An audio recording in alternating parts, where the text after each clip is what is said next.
الرجیم بسم اللہ الرحمن الرحیم. بند کرو بھائی.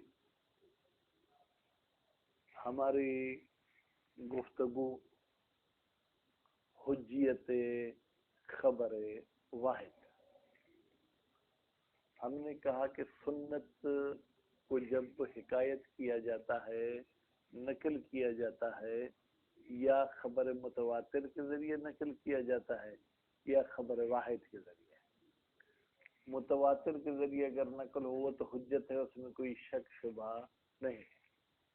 اگر خبر واحد کے ذریعے نقل کیا جائے تو اس میں اختلاف ہے. بعض علماء نے کہا ہے کہ خبر واحد حجت نہیں ہے، ہم خبر واحد پر عمل نہیں کر سکتے. اور بعض علماء نے کہا کہ خبر واحد پہ ہم عمل کر سکتے ہیں. اب مصنف صاحب بھی قائل ہیں کہ ہم خبر واحد پر عمل کر سکتے ہیں، اس لیے انہوں نے وہ ادلہ شروع کیے، ٹھیک ہے، جو خبر واحد کے حجیت کو ثابت کرتے ہیں. سب سے پہلی دلیل انہوں نے ایک آیت پیش کی ہے، جس آیت کو آیت نبأ کہتے ہیں. کیا کہتے ہیں؟ آیت النبأ. ٹھیک ہے، یعنی کیا؟ خبر والی آیت. بیٹا اس کا ترجمہ کیا ہوگا؟ خبر والی آیت. وہ آیت کیا ہے؟ ان جاءکم فاسق بنبأ، اگر تمہارے پاس فاسق کوئی خبر لے آئے، فتبینوا، تو پھر تم اس خبر کی جانچ پڑتال کرو. یعنی ایسے بغیر سوچنے کے، بغیر جانچ کے عمل کرنا نہیں ہے. ان تصیبوا قوما بجہالۃ، اس کا نتیجہ یہ ہوگا کہ اگر تم نے جانچ پڑتال نہیں کی تو تم ایک ایسی قوم بن جاؤ گے جو جہالت والی قوم ہے. فتصبحوا علی ما فعلتم نادمین، تو نتیجے میں تم نے جو کام کیا اس پہ پچھتاؤ گے. ٹھیک ہے بیٹا، یہ اس آیت کے الفاظ ہیں. پھر آغا صاحب جو کہتے ہیں کہ اس آیت کی وضاحت کے لیے مجھے کم از کم جو کیا ہے وہ 3 لفظوں کی وضاحت کرنی پڑے گی، پھر جا کے ہم نتیجے تک پہنچیں گے کہ یہ کس طریقے سے دلالت کرتی ہے کہ خبر واحد حجت ہے. سب سے پہلے تو ہمیں تبین کے بارے میں سوچنا ہوگا کہ تبین کی معنی کیا ہے.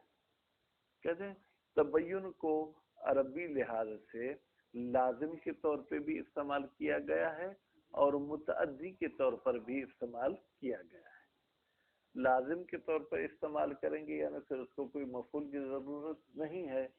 اگر متعدی کے طور پر ہے تو پھر یعنی اس کو فاعل کے ساتھ ساتھ مفعول کی بھی ضرورت ہے. خوب، تو تبین قرآن مجید میں دونوں طریقوں سے استعمال ہوا ہے. ٹھیک، اس کے بعد دوسری ان تصیبوا قوما بجہالۃ، تم ہو جاؤ گے ایسی قوم جو جہالت والی ہے. یہ ایک علت بیان کر رہی ہے عدم تبین کی، یعنی اگر تم نے جانچ پڑتال نہیں کی تو اس کا نتیجہ یہ ہوگا کہ پھر تم کوئی عالم قوم نہیں بلکہ جاہل قوم سمجھے جاؤ گے. اچھا، جہالت کسے کہتے ہیں؟ کہتے ہیں جہالت ایسے کام کو، ایسی بات کو کہتے ہیں جو حکمت اور عقل کے دائرے کے باہر ہو. یعنی جو بھی سنے تو کہ یار عقل مند بندہ ایسی باتیں تو کبھی نہیں کرتا ہے. بات واضح ہوگی. اب یہ جب نتیجہ نکلا تو اب چلتے ہیں پھر کس کی طرف؟ ہم الموجز کے جزء اول کی طرف.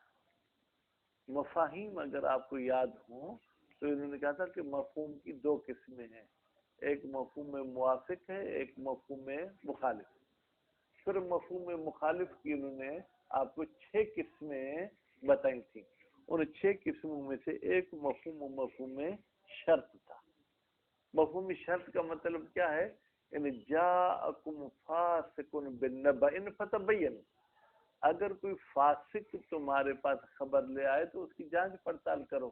اس کا مفہوم یہ ہے کہ اگر کوئی خبر لے آنے والا فاسق نہ ہو تو اس کو جانچ پڑتال کرنا ضروری نہیں. جب جانچ پڑتال کرنا ضروری نہیں تو پھر قبول کرو گے یا نہیں کرو گے؟ اگر آپ کہیں گے کہ قبول نہیں کریں گے پھر تو یہ اچھے بندے کی خبر فاسق والی خبر سے بھی بری ہوئی، کیونکہ فاسق کی خبر کی بھی جانچ پڑتال کے بعد قبول کرنی ہے. اور آپ کہہ دیں گے اگر عادل بندہ بھی خبر لے آئے تو قبول نہیں کرو. بس قبول نہ کرنا یہ تو ٹھیک ہی نہیں ہے. اس کا نتیجہ یہ ہوا کہ ہمیں جو ہے کیا وہ قبول کرنی ہے. اور کبھی اس آیت سے پھر جو ہے کیا ہے جناب یہ مفہوم وصف کے ذریعے بھی جو ہے کیا ہے وہ اپنا مطلب ثابت کرتے ہیں. اگر فاسق آئے، صفت آنے والے کی کیا ہے فاسق، تو اگر یہ فاسق والی صفت آنے والے میں نہ ہو تو یعنی پھر تبین کرنا ضروری نہیں ہے، یعنی پھر اس کی خبر کو جو ہے کیا وہ قبول کرنا چاہیے. بات واضح ہو گئی میرے خیال میں. یہ پڑھیں تو پھر آگے دیکھیں کیا ہے. الاستدلال بالکتاب العزیز، استدلال کرنا عزت والے کتاب کے ذریعے. استدلوا علی حجیت الخبر الواحد بآیات، استدلال کیا ہے خبر واحد کی حجیت پر چند آیات کے ذریعے. پہلی جو ہے وہ آیت النبأ. قال سبحانہ، اللہ تعالیٰ نے فرمایا ہے ان جاءکم فاسق بنبأ فتبینوا، اگر فاسق کوئی خبر لے آئے تو تم اس کی جانچ پڑتال کرو. ٹھیک ہے. ان تصیبوا قوما بجہالۃ، ٹھیک ہے، ایسا نہ ہو کہ تم وہ قوم ہو جاؤ جو جہالت والی ہے.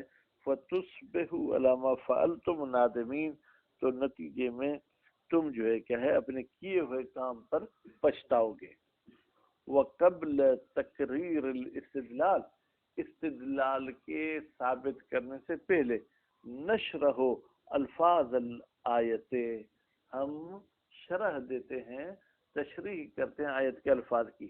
التبین یستعمل لازما و متعدیا، بھائی تبین کو لازم کے طور پہ بھی استعمال کیا جاتا ہے اقبال، اور متعدی کے طور پر بھی استعمال کیا جاتا ہے. فعل الاول، اگر یہ لازم کی معنی میں استعمال ہو فہو بمعنی ظہور، اس کی معنی کیا ہے ظاہر ہونے کی ہے. قال سبحانہ، کہتے ہیں قرآن مجید میں کسی اور جگہ بھی تبین ظاہر کی معنی میں ہے؟ کہتے ہیں جی ہاں. حتی یتبین لکم الخیط الابیض من الخیط الاسود، یہاں تک کہ تمہارے لیے ظاہر ہو جائے سفید دھاگا کالے دھاگے سے. یہ اصل سحری کا ٹائم ہے کہ انتہائی سحر کب تک ہے؟ کہتے ہیں دو دھاگے آپ رکھیں، ایک کالا ہو ایک سفید ہو. ٹھیک ہے. جب آپ تشخیص دے سکیں گے یہ سفید ہے یہ کالا، تب تک آپ سحری میں کھا پی سکتے ہیں، اس کے بعد آپ کو کھانے پینے کی اجازت نہیں ہے. تو یہ تبین بمعنی یظہر. ٹھیک ہے. وہ الثانی، لیکن اگر یہ تبین متعدی کی معنی میں ہو فہو بمعنی طلب تثبت، تو اس کی معنی یہ ہے کہ تم تثبت یعنی تحقیق کو طلب کرو. کہ قول ہی سبحانہ، جیسے اللہ تعالیٰ کا قول ہے اذا ضربتم فی سبیل اللہ، جب تم چل پڑو. ویسے تو ضربتم مارنے کی معنی میں ہے لیکن یہاں پر چل پڑنے کی معنی میں. جب تم زمین میں چل پڑو، ٹھیک ہے، یا راہ خدا میں چل پڑو، فتبینوا، تو پھر تم جو ہے کیا ہے جانچ پڑتال کرو. ولا تقولوا لمن القى الیکم السلام لست مؤمنا، پھر تم نہیں کہو جو بندہ تمہیں سلام کرتا ہے کہ تم مومن، یعنی الزام تراشی نہیں کرو. ٹھیک ہے، پہلے جانچ پڑتال کرو. ٹھیک. وہ معناه فی المقام تبینوا صدق الخبر وکذب الخبر. کہتے ہیں اس آیت میں تبین کی معنی کیا ہے؟ جو خبر تمہارے پاس آئی ہے اس کے سچے اور جھوٹے ہونے کے بارے میں تمہیں جو کیا ہے وہ تحقیق کرنی ہے. دوسری بات، ان تصیبوا قوما بجہالۃ علت للتثبت، یہ علت ہے جانچ پڑتال کی. کیوں جانچ پڑتال کرو خبر کے سچے یا جھوٹے ہونے میں؟ تاکہ جہالت میں نہ پڑ جائیں. ٹھیک. والمقصود، کہتے ہیں مقصد کیا ہے اس آیت کا؟ خشیت ان تصیبوا قوما بجہالۃ، خوف ہے ڈر ہے کہ کہیں تم جہالت والی قوم نہ ہو جاؤ، اور لِأَلَّا تُصِيبُ قَوْمًا بِجَهَالَةٍ، یا خشیت کو تقدیر میں رکھیں یا لِأَلَّا، دونوں صورتوں میں مطلب ایک ہی ہے، مطلب میں کوئی فرق نہیں، لِأَلَّا تاکہ، ٹھیک ہے، تم جہالت میں نہ پڑ جاؤ۔ الجہالت ماخوذۃ من الجہل، بھائی جہالت کو اخذ کیا گیا ہے کس سے؟ جہل سے۔ وہی ہے یہ جہل الفعل الخارج عن اطار الحکمت والتعقل، ایک ایسا کام ہے جو خارج ہے حکمت اور عقل مندی کے اطار، دائرے سے، اس کے دائرے کے اندر نہیں آتا ہے۔ واما کیفیت الاستدلال، اچھا استدلال کا طریقہ، فتارتن یستدل بمفہوم شرط، کبھی کبھی استدلال کیا جاتا ہے مفہوم شرط کے ذریعے، ٹھیک ہے، وَأُخْرَى بمفہوم الوصف، اور کبھی کبھی استدلال کیا جاتا ہے کس کے ذریعے نسیم؟ مفہوم وصف کے ذریعے۔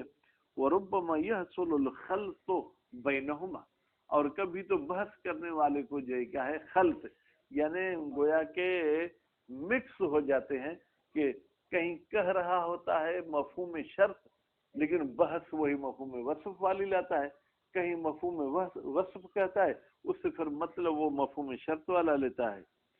ففی تقریر الاستدلال بمفہوم شرط، کہتے ہیں کہ اگر آپ استدلال کو ثابت کرنا چاہتے ہیں مفہوم شرط کے ذریعے تو ینصب البحث، تو پھر اس بحث کو ڈالا جائے گا، اس بحث کو پیش کیا جائے گا علی شرط اے مجیء المخبر بالنبأ، تو پھر اس کا موضوع کیا ہوگا کہ اگر خبر لینے، اگر مخبر آئے خبر کے ساتھ، اس میں فاسق کو مد نظر رکھنا نہیں ہوگا بیٹا، کیونکہ فاسق صفت ہے، فاسق جو ہے وہ شرط نہیں ہے۔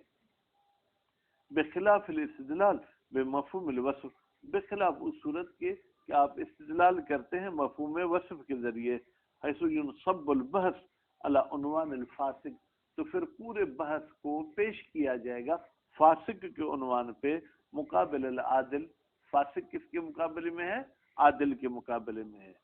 ففی امکان الباحث جعل لفظ آخر مکان الفاسق، بحث کرنے والے کو یہ ممکن ہے کہ وہ فاسق کا لفظ اٹھا کے کوئی اور لفظ رکھ دے، مثلا ان جاءکم فاسقن کی جگہ پہ آپ یوں کہ ان جاءکم عرب بنبین، اگر کوئی عرب خبر لے آئے عند تقریر الاستدلال بمفہوم شرط، جب وہ استدلال کرنا چاہتا ہے مفہوم شرط کے ذریعے، کیوں؟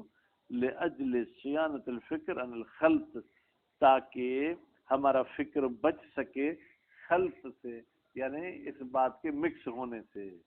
فنقول، تو پھر ہم کہتے ہیں، ٹھیک ہے بیٹا، کیا کہتے ہیں؟ الاولو، ٹھیک، الاستدلال بمفہوم شرط، مشاہد، ہم مفہوم شرط کے ذریعے استدلال کرتے ہیں۔ ان الموضوع هو نبأ الفاسق، بیٹا موضوع ہمارا کیا ہے؟